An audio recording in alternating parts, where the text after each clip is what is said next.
오늘 우리가 사무엘상 17장에 있는 말씀을 읽는 날인데요. 내용이 비교적 길게 되어 있습니다. 그러나 성경의 이 이야기는 믿지 않는 사람들도 아마 다 기억할 만큼 아주 유명한 내용입니다. 블레셋의 장수였던 가드 출신의 그 용사였던 골리앗과 다윗과의 그 싸움의 내용이 오늘 본문 속에서 표현이 되고 있습니다. 사울이 이제 이스라엘의 초대 왕으로 세워졌지만 사울은 시간이 흘러감에 따라서 하나님을 업신여겼고 하나님의 말씀을 멀리하므로 그는 이제 이미 여호와께서 이미 버림받은 그런 왕이었다라는 것을 우리가 봤는데요. 하나님의 영이 그에게서 떠나게 되면서 그는 악령에 끊임없이 사로잡혀 일상적인 삶을 살아갈 수 없을 만큼 그가 왕으로서 이스라엘 나라를 다스릴 수 없을 정도의 그런 상태에 이르렀고, 오늘 본문에서는 사울이 여전히 왕으로 있는 상황이었는데 이 블레셋 나라와의 싸움에서 큰 위기 상황을 맞게 된 것입니다. 이 골리앗이라고 하는 장수, 약 3m 가까운 정도의 키를 자랑하고 그야말로 고대의 가장 강한 용사처럼 그의 품새라든지 그의 모습, 그런 것들이 보통 사람으로서는 당할 수 없을 만큼 아주 강한 그런 그 골리앗 앞에 그가 서 있는 것입니다. 그런데 이스라엘 전체를 이끌어야 됐던 사울도 보통 사람의 키보다 한참 더 컸던 사람이었지만 역시 골리앗에 비해서는 그도 대단히 연약할 수밖에 없는 사람이었고, 이스라엘 군사들을 이끌고 서로 싸움판을 딱 벌이고 있는데 그 어느 누구도 이 골리앗 앞에 나가서 한번 해보자 라고 이렇게 말할 수 있는 사람이 아무도 없었다 이 말입니다. 옛날 고대의 전쟁 방식의 하나가 있죠. 오늘날에도 그런 방법을 사용하기도 하는데 한 사람 대표로 나와서 그 싸움에서 이기면 그 전체를 승리한 것으로 보고 한 사람이 지면 그 전쟁에서 패배한 것으로 보는 이런 방식을 이 골리앗이 나와서 누구든지 나와 싸워서 나를 이기면 이 전쟁에 승리한 것이고 나를 이기지 못하면 이 전쟁에서 패한 것이다 이렇게 말하면서 이스라엘의 하나님 여호와를 조롱하고 자신이 믿는 그 신의 이름으로 모욕하고 있지만 어느 누구도 그 상황을 뛰어넘을 수 있는 그런 사람이 없었던 것입니다. 모든 사람들은 다 두려움 가운데 있었던 것이에요. 그래서 사울은 그야말로 절대절명의 큰 위기 상황에 놓여 있게 된 것입니다. 사울뿐만 아니라 이스라엘 전체가 큰 위기 상황을 맞게 된 것이었어요. 자, 그런데 이 골리앗이 40일이나 계속 주야로 이스라엘 백성들 그 앞에 딱 나타나서 누구든지 나와 함께 대적할 자가 있으면 나와봐라 하는데 어느 누구도 그 앞에 나가설 수가 없는 상황이었는데, 때마침 이 이새의 막내 아들이었던 다윗이 그의 첫째, 둘째, 셋째 형님들이 이 전쟁에 지금 나가서 이렇게 군사로 참여하고 있는 것을 보았던 이 아버지 이새가 이 막내 다윗을 시켜서 먹을 것들을 준비해가지고 그 진영에 가서 내 형제들이 잘 있는지 한번 살펴보고 나에게 좀 안전히 잘 있는 것을 좀 알려달라 이렇게 부탁을 하는 겁니다. 그래서 다윗이 한편으로는 이미 사울의 총애를 얻어서 사울도 왕래하고 또 집을 왔다 갔다 하면서 아버지의 심부름을 받아서 그 전쟁에 나아가고 있는데,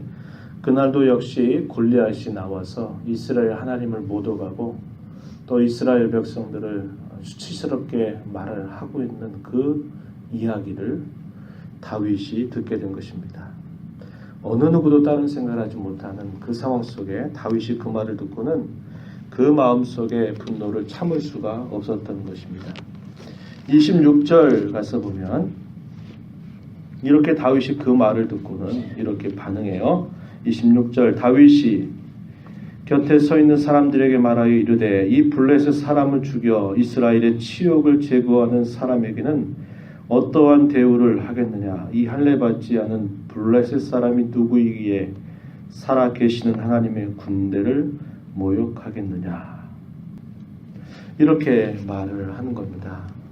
사울은 이미도 이 전쟁에 저 골리앗에 맞서서 싸울 사람이 있다면 내가 3가지 정도 약속하겠다, 이렇게 약속을 한 바가 있는데 25절에 보면 많은 재물로 부하게 해줄 것이다.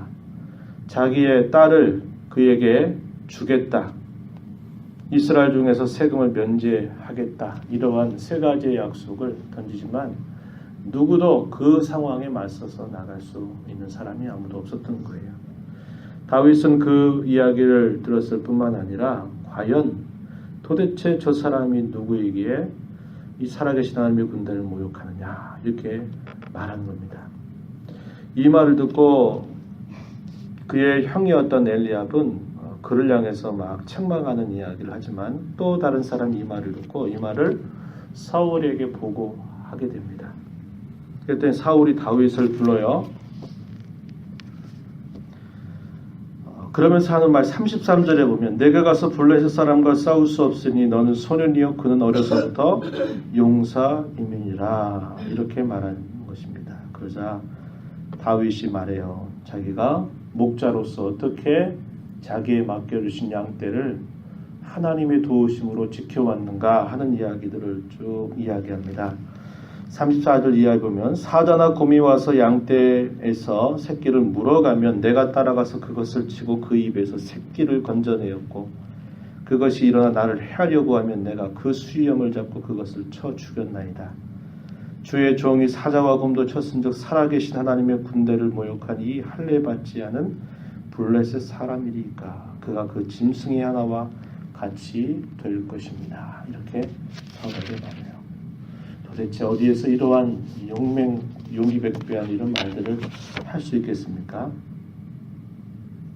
계속해서 또 이렇게 말해요. 37절 여호와께서 나를 사자의 발톱과 곰의 발톱에서 건져 내셨은즉 나를 이 블레셋 사람의 손에서도 건져 내시리이다. 여호와께서 건져내셨다. 이 말은 무슨 말일까요? 하나님의 도우심을 통해서 나는 내게 맡겨주었던 그 양떼를 나는 맹수로부터도 지켜낼 수 있었습니다. 이렇게 말하는 거예요. 그가 이렇게 큰 용기를 가질 수 있었던 것은 하나님의 도우심이었다. 이렇게 말했고 그는 또한 그런 정도의 실력까지도 갖추고 있는 인물이에요. 그래서 목숨을 걸고 그 양떼를 지켜내는 그러한 일들을 이야기한 겁니다. 그 말을 듣고 사울은 여호와께서 너와 함께 계시기를 원한다 말하고 이제 군복을 그에게 입히지만 다 맞지가 않습니다. 아직은 그렇게 큰 그런 체격을 자랑할 만한 그런 경우가 아니었기 때문에 그 군복들을 다 벗고 그는 자기가 늘 편하게 사용했던 손에 막대기를 하나 들고 물매를 들고서 그 3m 가까운 그 장수로 향해서 나아간 것입니다. 그랬더니 아주 멸시하죠. 네가 지금 여기가 어딘 줄 아냐고 하면서 멸시하는 그 골리앗을 향해서 다윗이 하는 말 45절 이하에 너는 칼과 창과 단창으로 내게 나아오거니와 나는 만군의 여호와의 이름 곧 내가 모욕하는 이스라엘 군대의 하나님의 이름으로 내게 나아간다. 오늘 여호와께서 너를 내 손에 넘기시리니 내가 너를 쳐서 내 목을 베고 블레셋 군대의 시체를 오늘 공중에서와 땅의 들짐승에게 주어온 땅으로 이스라엘에 하나님이 계신 줄 알게 하겠고 여호와의 구원하심이 칼과 창에 있지 않고 아니함을 이 무리에게 알게 할 것이다. 전쟁은 여호와께 속한 것이다. 이렇게 말하는 겁니다. 얼마나 유명한 말이에요. 그러면서도 확실하게 신앙에 딱 견고하게 그의 마음을 딱 동여매고 이렇게 그 장수 앞에 나아가게 된 겁니다. 자, 그러면서 이제 서로 싸움을 향해서 달려드는데 이 다윗이 물매에 그 돌을 메어서 슝슝 돌리면서 그 돌로 어디를 가격하냐면 이 골리앗 이마, 여기 딱 이마를 명중하는 겁니다. 이 명중하게 되면서 결국 그 거대한 그 골리앗 장수가 일순간에 쓰러져 버렸고, 그 골리앗 장수의 칼을 빼가지고 그의 목을 치는 겁니다. 전세가 역전됐습니다. 이스라엘 군사들이 확 함성을 내면서 그 블레셋 장수들을 다 쫓아가서 그들을 침으로 큰 승리를 하게 된 것이죠.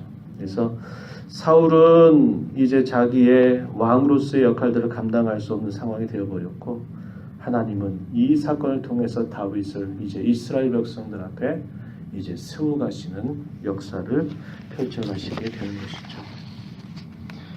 우리가 이 말씀을 보면서 하나님을 의지하고 하나님을 신뢰하는 것이야말로 가장 큰 무기임을 우리는 배울 수 있어요.